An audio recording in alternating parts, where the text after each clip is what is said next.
దాదాపుగా క్యాన్సర్ తోని బాధపడి వారు నిన్న మొన్ననే మరి జరిగిపోయినటువంటి విషయం తెలుసుకొని ఇక్కడికి రావడం జరిగింది. మునీర్ గారు మన తెలంగాణ వాదాన్ని వినిపించడంలో, అదేవిధంగా అనేక విప్లవోద్యమాలకు వారి యొక్క భావజాలాన్ని వ్యాప్తి చేయడంలో, స్థానికంగా దేశవ్యాప్తంగా ఉన్న అనేక సమస్యలను ఎప్పటికప్పుడు ఎండగట్టడంలో వారు ముందుండేవారు. ఏమాత్రం భయం లేకుండా అద్భుతమైనటువంటి నాలెడ్జ్తోని, వాక్చాతుర్యంతో ఆయన ఎంతోమందిని ప్రభావితం చేయడం జరిగింది. మరి మునీర్ గారి కుటుంబ సభ్యులకు నేను ప్రగాఢంగా నా యొక్క సంతాపాన్ని, సానుభూతిని తెలియజేస్తూ ఉన్నాను. వారికి 3 బిడ్డలు ఉన్నారు, ఒక కొడుకున్నాడు. వారందరితో కూడా నేను మాట్లాడడం జరిగింది. వారందరూ కూడా ఒకటే కోరారు, మా నాన్నగారు చేసినటువంటి కాంట్రిబ్యూషన్ని, తెలంగాణ పట్ల వారు చూపించినటువంటి ప్రేమని ప్రపంచానికి మీరు తెలియజేయండి అని చెప్పి వారు అడగడం జరిగింది. నిజంగా కూడా మునీర్ గారు చాలా కష్టపడ్డారు తెలంగాణ వాదాన్ని పెంపొందించడంలో. వారికి నేను ఘనంగా నివాళులు అర్పిస్తూ ఉన్నాను. మరి వారు ఏవైతే విప్లవోద్యమాల గురించి పదే మాట్లాడినరో, ఇవాళ మీరు దేశవ్యాప్తంగా ఉన్న పరిస్థితి చూసుకుంటే భారతీయ జనతా పార్టీ ఆపరేషన్ కగార్ పేరుతోని మరి చేస్తున్నటువంటి దుశ్చర్యలను మనం చూస్తూ ఉన్నాం. మరి మావోయిస్ట్ పార్టీ జనరల్ సెక్రటరీ గారు నంబాల కేశవరావు గారు వారు ఎన్కౌంటర్లో మృతి చెందితే కనీస మానవత్వం చూపించి అంతిమ సంస్కారం కోసం కుటుంబ సభ్యులకు మృతదేహాన్ని ఇచ్చేటటువంటి సంస్కారం కూడా లేనటువంటి పార్టీ భారతీయ జనతా పార్టీ. ఈ వైఖరిని మేము చాలా తీవ్రంగా ఖండిస్తున్నాం. పదే కోరినా కూడా స్పందించకుండా మారణకాండ, విధ్వంసకాండ కొనసాగించడం ఇంకొక వైపు అయితే, కనీసం మానవత్వంతో చనిపోయినటువంటి శవాలను కూడా మావోయిస్ట్ పార్టీ సభ్యులు వారి కుటుంబాలకు ఇవ్వకపోవడం అన్నది నిజంగా దారుణం. ఇది కుటుంబాలన్నీ కూడా బాధపడేటటువంటి సందర్భం. ఈ వైఖరిని మేము తీవ్రంగా ఖండిస్తున్నాం. అట్లానే మరి మంచిర్యాల జిల్లాలో నిన్నగాక మనం చూసినాం, సరస్వతి నది పుష్కరాలు కాళేశ్వరం దగ్గర జరిగినాయి. ఇదే మంచిర్యాలకు ఎంపీగా ఉన్నటువంటి వంశీ గారు కాంగ్రెస్ పార్టీ యొక్క దళిత వ్యతిరేక వైఖరిని ఎండగడుతూ మరి వారు చెప్పడం జరిగింది, మమ్మల్ని ఇన్వైట్ చేయలేదు సరస్వతి పుష్కరాలకు. నేను బాధపడ్డా. ధనం కన్నా, పదవి కన్నా కులం గొప్పది ఈ సమాజంలో, నాకు చాలా అవమానం జరిగిందని వారు చెప్పడం జరిగింది. కాంగ్రెస్ పార్టీ రేవంత్ రెడ్డి గారు యాదగిరి గుట్టలో కూడా అదే చేసిండ్రు. రేవంత్ రెడ్డి గారి కుటుంబ సభ్యులంతా కూడా పైన ఆసనాలలో కూర్చొని దళితుడైనటువంటి డిప్యూటీ సీఎం బట్టి విక్రమార్క గారిని కింది ఆసనాల్లో కూర్చోబెట్టి అవమానించినటువంటి దారుణమైన సంస్కృతి రేవంత్ రెడ్డి గారిది, కాంగ్రెస్ పార్టీ. మరి 2 పార్టీల వైఖరి కూడా మరి సమసమాజ నిర్మాణానికి కానీ, ప్రోగ్రెసివ్ థాట్ ప్రాసెస్ కానీ వ్యతిరేకంగా పనిచేస్తున్నటువంటి సందర్భాన్ని మునీర్ అన్న లాంటి జర్నలిస్టులు అందరూ కూడా తమ కళాలు జుల్పించి మరి వ్యతిరేకించాల్సినటువంటి అవసరం ఉందని చెప్పి ఈ మంచిర్యాల గడ్డ నుంచి నేను పిలిపిస్తూ ఉన్నాను. ఎందుకంటే మంచిర్యాల అంటే మనందరికీ తెలుసు, పోరాటాల పటిమ ఉన్నటువంటి ప్రాంతం. మరి ఇక్కడ ఉండేటటువంటి వారందరం కూడా నిర్ద్వంద్వంగా ఖండించాల్సినటువంటి 2 చర్యలను కూడా ఈ సందర్భంగా గుర్తు చేసుకుంటూ, మరి మునీర్ అన్న ఆత్మకు శాంతి కలగాలని మనస్ఫూర్తిగా కోరుకుంటూ, వారి కుటుంబ సభ్యులకి మరొకసారి ప్రగాఢంగా నా యొక్క సానుభూతిని నేను తెలియజేస్తున్నాను. Thank you. జై తెలంగాణ.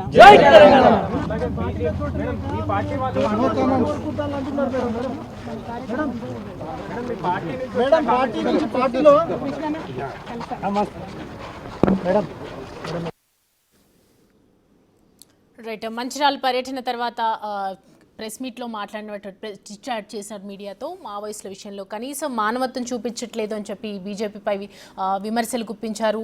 సంస్కారం లేని పార్టీ బీజేపీ పార్టీ అన్నట్టుగా మాట్లాడుతున్నారు. నంబాల మృతదేహాన్ని వారి కుటుంబ సభ్యులకు ఇవ్వకపోవడంపై కూడా తీవ్ర విమర్శలు చేసడం చాలా బాధాకరమని చెప్తూ ఉన్నారు కవిత. ఒకవైపు తన పార్టీ గురించి మాట్లాడుతూనే బీఆర్ఎస్లో జరుగుతున్నటువంటి కుట్రకు సంబంధించి కొన్ని విషయాలు వెల్లడిస్తూనే ఇటు బీజేపీపై విమర్శలు పెద్ద ఎత్తున చేస్తూ ఉన్నారు. మావోయిస్టులకు సంబంధించి ఎవరైతే చనిపోయారో వారి మృతదేహాలని కూడా ఇటు వాళ్ళ కుటుంబ సభ్యులకు ఇవ్వకపోవటం, మావోయిస్టుల విషయంలో కూడా కనీసం మానవత్వం చూపటం లేదని చెప్తూ ఉన్నారు. ఇటు బీజేపీకి సంబంధించి విమర్శలు చేస్తూ ఉన్నారు.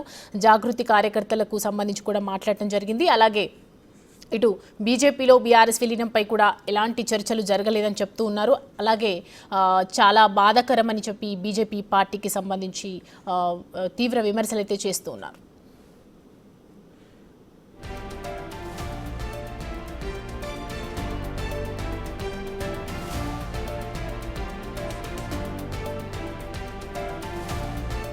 రైట్ మంచిర్యాల పర్యటన ఏదైతే బీఆర్ఎస్ ఎమ్మెల్సీ కవిత కొనసాగుతుందో శ్రీరాంపూర్ చేరుకున్న తర్వాత జాగృతి కార్యకర్తలు ఘన స్వాగతం పలికినట్లుగా తెలుస్తోంది. అయితే పర్యటనకు బీఆర్ఎస్ నేతలందరూ కూడా దూరంగానే ఉన్నట్టు సమాచారం. మొత్తానికి నంబాల మృతదేహాన్ని వారి కుటుంబ సభ్యులకు ఇవ్వకపోవడంపై బీఆర్ఎస్ ఎమ్మెల్సీ కవిత తీవ్రమైనటి విమర్శలు చేయడం జరిగింది. కనీసం మావోయిస్టులకు సంబంధించి కనీసం వారి కుటుంబాలకు కూడా మృతదేహాలను అప్పగించకపోవడంపై బీజేపీపై తీవ్రంగా మండిపడుతూ ఉన్నారు. బీజేపీకి కనీసం మానవత్వం లేదు, సంస్కారం లేని పార్టీ అని చెప్తూ ఉన్నారు. అలాగే ఏదైతే దీనికి సంబంధించి పర్యటనకు సంబంధించి కూడా మాట్లాడారు. అలాగే జాగృతి కార్యకర్తలు కూడా వాళ్ళకి సంబంధించి కూడా మాట్లాడడం జరిగింది. కవిత పర్యటనకు ఇటు పాల్గొనేందుకు జిల్లాలో వచ్చినటువంటి పలువురు జాగృతి నాయకులను కూడా పరామర్శించడం జరిగింది.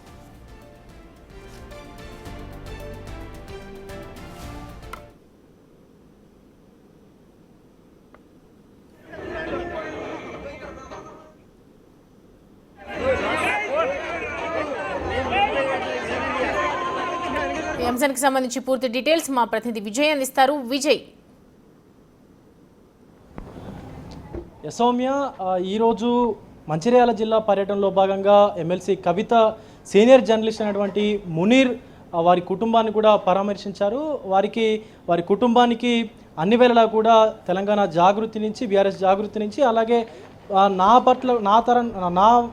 నుంచి కూడా అన్ని సహకారాలు కూడా సాయం కూడా ఉంటుంది అంటూ కూడా వారి కొడుకులకైతే చెప్పినటువంటి పరిస్థితి కనిపిస్తూ ఉంది. అనంతరం మీడియాతో మాట్లాడుతూ కూడా అటు బీజేపీ పాత్ర కేంద్రంలో ఉన్నటువంటి బీజేపీ ప్రభుత్వం ఆపరేషన్ కగర్ పేరిటతోని మావోయిస్టులను అత్యంత దారుణంగా కూడా ఎన్కౌంటర్లు చేస్తూ ఉంది.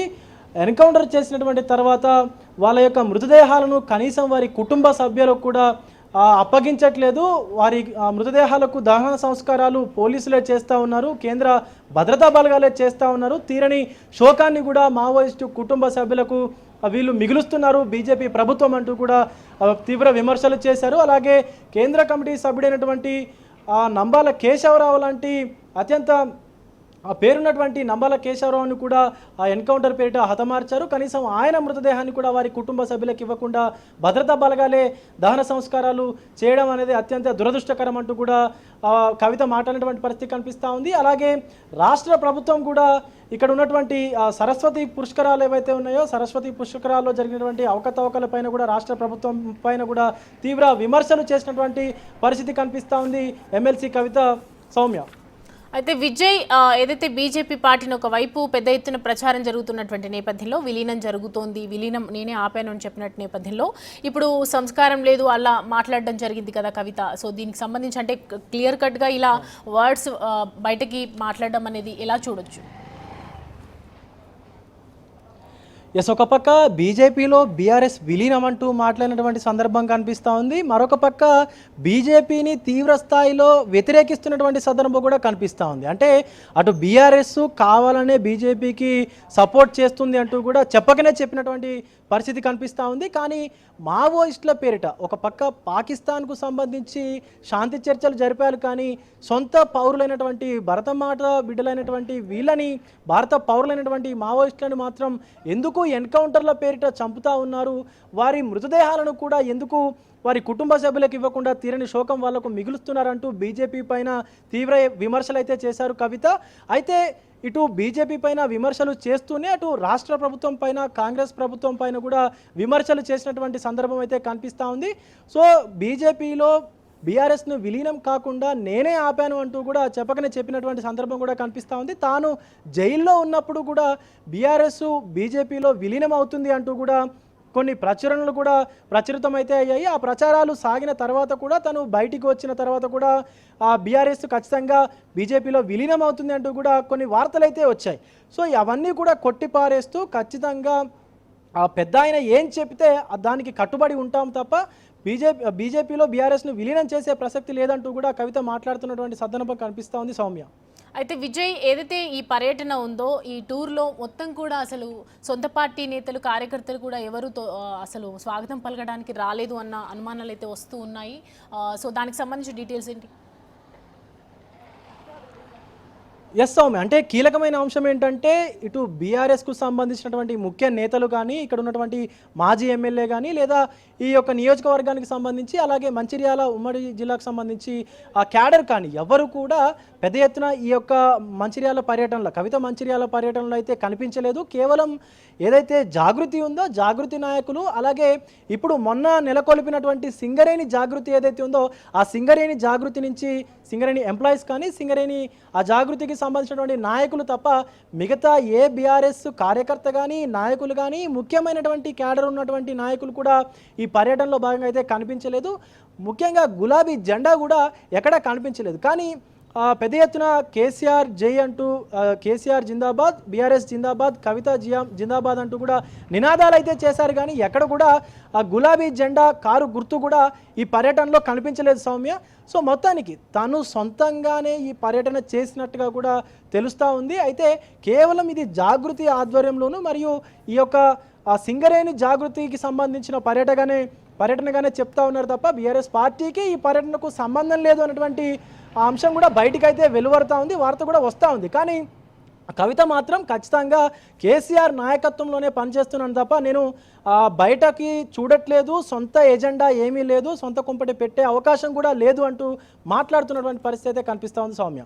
అయితే మీరు అన్నట్లుగా హోర్డింగ్స్ ఎక్కడా లేవు, ఫ్లాగ్స్ కూడా కనిపించట్లేదు, గులాబీ రంగు అనేది కనిపించట్లేదు. అంటే ఇదివరకు కూడా చేసినటువంటి కొన్ని పర్యటనల్లో కూడా ఎక్కడికి వెళ్ళినా కూడా ఇలాంటికి సంబంధం లేకపోయినా కూడా నేతలు కార్యకర్తలు వెంట రావటం, గులాబీ ఫ్లాగ్స్ పెట్టుకొని మాట్లాడటం చేసేది వాళ్ళు. సో ప్రజెంట్ ఇవాళ చూసినటువంటి మీరు అన్నట్లుగా అక్కడ ఏమీ కనిపించకపోవటం అని అంటే ఒకవైపు వేటు పడే అవకాశాలు కూడా ఉన్నాయి, పార్టీ నేతల నుంచి సీరియస్గా రియాక్షన్స్ వచ్చే అవకాశాలు ఉన్నాయి. దానికి సంబంధించిన సిమ్టమ్స్ అనుకోవచ్చు అవి. ఎస్ ఎగ్జాక్ట్లీ సౌమ్య, ఎందుకంటే ఎప్పుడైతే కవిత తన తండ్రికి కేసీఆర్కు లెటర్ రాసిందో ఆ లెటర్ బయటకు వచ్చిన తర్వాత ఈ వివాదం అంతా కూడా పెద్ద ఎత్తున ప్రాధాన్యత అయితే సంతరించుకుందనే చెప్పాలి. దాని తర్వాత అటు ఆ లెటర్ విషయాన అటు సీనియర్ నాయకులు కానీ, ఇటు కొంతమంది ఎవరైతే కవిత వెంట ఉండేటువంటి క్యాడర్ కానీ ఎవరు కూడా స్పందించలేదు. కేవలం ఆ బీఆర్ఎస్ లీగల్ సెల్కు సంబంధించినటువంటి మోహన్ రావు అలాగే దామోదర్ రావు ఇద్దరు మాత్రమే కవితను సంప్రదించారు. అలాగే కేవలం వ్యక్తిగతంగానే మాట్లాడినట్టుగా తెలుస్తూ ఉంది. అయితే ఇక్కడ ఈ మంచిర్యాల జిల్లా పర్యటనలో భాగంగా అటు రామగుండం కానీ, అటు గోదావరి కానీ చూసుకున్నట్లయితే అటు ఆ యొక్క ఏరియాల్లో కూడా కేవలం కవిత ఒక్క ఫోటోనే ఆ ఫ్లెక్సీల్లో కూడా దర్శనమిచ్చినట్టుగా కూడా తెలుస్తూ ఉంది. మిగతా ఏ నాయకుడి ఫోటో కూడా ఆ ఫ్లెక్సీల్లో కనపడలేదు అన్నట్టుగా కూడా తెలుస్తూ ఉంది. మరీ ముఖ్యంగా కవిత కావాలనే ఇటు ఈ మంచిర్యాల జిల్లా పర్యటన చేపట్టినట్టుగా కూడా ఇక్కడ ఉన్నటువంటి బీఆర్ఎస్ నాయకులు కూడా అనుకున్నట్టుగా తెలుస్తూ ఉంది. అయితే ఎప్పుడైతే సింగరేణికి సంబంధించిన ఆ జాగృతి నిర్వహించిందో కొన్ని ఎవరైతే ఆ యొక్క జాగృతి నాయకుల్ని నియమించి కొన్ని కమిటీలని కూడా ఏర్పాటు చేసిందో అప్పటి నుంచి కూడా ఇక్కడ ఉన్నటువంటి బీఆర్ఎస్ నాయకులు కూడా కాస్త కవితకు సంబంధించి దూరంగా ఉంటున్నారన్నటువంటి వాదనలు కూడా వినిపిస్తూ ఉన్నాయి. మరీ ముఖ్యంగా లెటర్ రాసిన తర్వాత చూసుకున్నట్లయితే అటు ఎవరు కూడా చాలామంది సీనియర్ రాజ్యసభ ఎంపీలు ఉన్నారు, అలాగే మాజీ మంత్రులు ఉన్నారు, ప్రస్తుత హైదరాబాద్కు సంబంధించినటువంటి ఎమ్మెల్యేలు ఉన్నారు. ఎవరు కూడా కవితకు సానుకూలంగా స్పందించలేదు. అండ్ ఇప్పుడు కవిత చిట్ చాట్ చేస్తూ మాట్లాడినటువంటి సందర్భం కూడా కనిపిస్తూ ఉంది. కేవలం కేసీఆర్ గారికి అలాగే హరీష్ రావు గారికి ఏదైతే కాళేశ్వరం ప్రాజెక్టుకు సంబంధించినటువంటి నోటీసులు అందాయో దానిలో ఎవ్వరు కూడా మాట్లాడలేదు. ఆయన వెంట ఉంటూనే ఆయన వెనకే గోతులు తీస్తున్నారు అంటూ కూడా కొంత మాట్లాడుకొచ్చినటువంటి పరిస్థితి కనిపిస్తూ ఉంది. అయితే ఆయన ఏం చెబితే అది నేను చేస్తాను, నాకు ఎలాంటి ఎజెండా లేదు, ఎలాంటి ప్రత్యేకమైనటువంటి పార్టీ కూడా నేను పెట్టదలుచుకోలేదు అంటూ కవిత మాట్లాడుకొస్తున్నారు. కానీ వ్యవహారం అంతా చూస్తే కనుక ఖచ్చితంగా అలాంటి ఆలోచన ఉంటుంది అని చెప్పి ఇటు బీఆర్ఎస్ నేతల్లోనూ అటు రాజకీయ వర్గాల్లోనూ కూడా కొంత చర్చ అయితే నడుస్తూ ఉంది Soumya. Right Vijay, thanks for the updates.